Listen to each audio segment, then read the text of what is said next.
we're here today with Ordon Trabalisi. He's the president of North America for SuperCom. Ordon, thanks for joining us today. Thanks for having me. Now, SuperCom, I believe, is a pretty interesting turnaround story. Can you give us an overview of your operations? Well, SuperCom is a security company. We do digital security for governments and other corporations around the world. Our main business is supplying biometric passports, ID cards, and other solutions such as voter systems or tax payment systems to governments, mostly developing around the world, to help prevent malicious activity, terrorism, and other bad things that we don't want out there. We also help governments by tracking and monitoring different assets or people, such as public offenders who are too expensive to keep in prisons. We send them to house arrest or GPS tracking sort of programs to help facilitate their return into normal society. That's very interesting. Now, one of the other things about your business I found very interesting, I believe a lot of your business comes from repeat revenue. Can you explain why that is and what type of customers you have?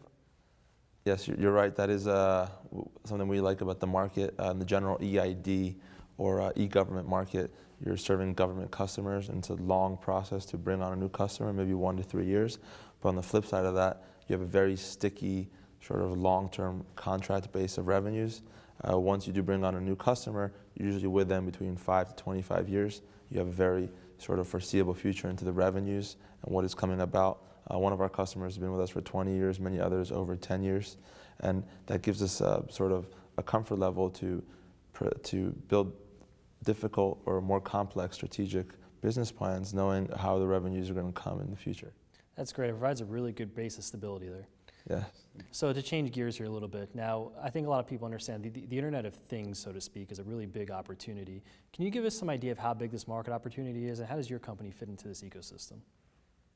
Yeah, so Internet of Things, the whole notion of everything being connected online in one way, shape, or form has probably started many years ago, but just now it's starting to get the whole hype as more and more things are being connected, whether it's your TV or even your refrigerator or washing machine. The whole notion is that by 2020, around 26 billion or trillion things are going to be connected online, and that's supposed to create additional revenue of around $300 billion. It's a very large market, and there's a lot of players trying to get into it in one way or another. We have to remember what's important in that market. If you're going to connect everything to the internet, you're going to be able to put a chip on a thing which has a long battery life, which isn't too costly because you're putting it on a variety of different objects, and you want to have long range so you can communicate with different people and assets around the world. We have a technology that we spent over $10 million developing, proprietary active RFID chips that are low cost, they have long battery life, and they have ultra long range, reaching up to 250 meters. With these chips, we've developed over the past years a full solution, not just the hardware, but a full software solution to allow them to connect sort of seamlessly with mobile phones, with devices, with TVs, and what have you. That allows us to penetrate into this market and offer sort of value where other providers haven't been able to do so far. So by providing the software and the hardware, we're actually creating additional value that wasn't there, and we're hoping to capitalize on that very significantly in the near future. That's very interesting. Now, one of the things I also want to touch on here, I think you have a very impressive CEO.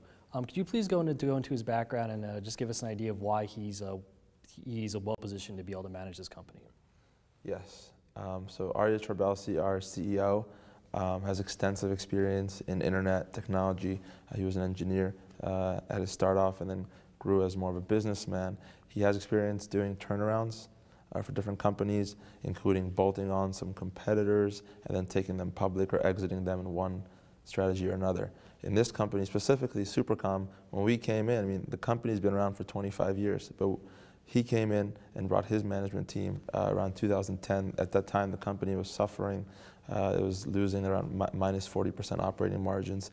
And very systematically, similar to how he's done in the past, he put in a plan in place which brought the company from the negative margins to a positive 30% margins going forward.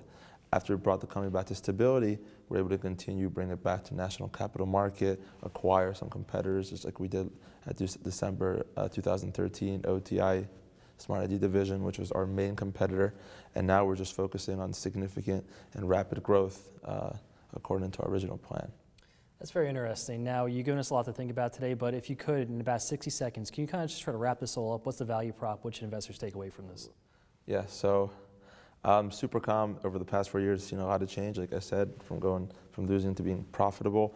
But now, after this very accretive and synergistic acquisition from the end of last year, we're seeing rapid growth, already 55 million of new bid announcements that we won this year, only in 2014 to date. Our revenues for Q2 2014 have quadrupled nearly since 2013 Q2. We're on a very fast trajectory to grow, and our sort of products and systems are more familiar out there around the world. So we've had significant growth, but it's just the beginning. We're on the ground floor and hope to go much farther, so stay tuned. That's great, Erdan. Now, on behalf of myself and all of our investors watching the program, I really like to thank you for joining us on the show today, and we hope to have you back again soon. Thank you very much. Thank you.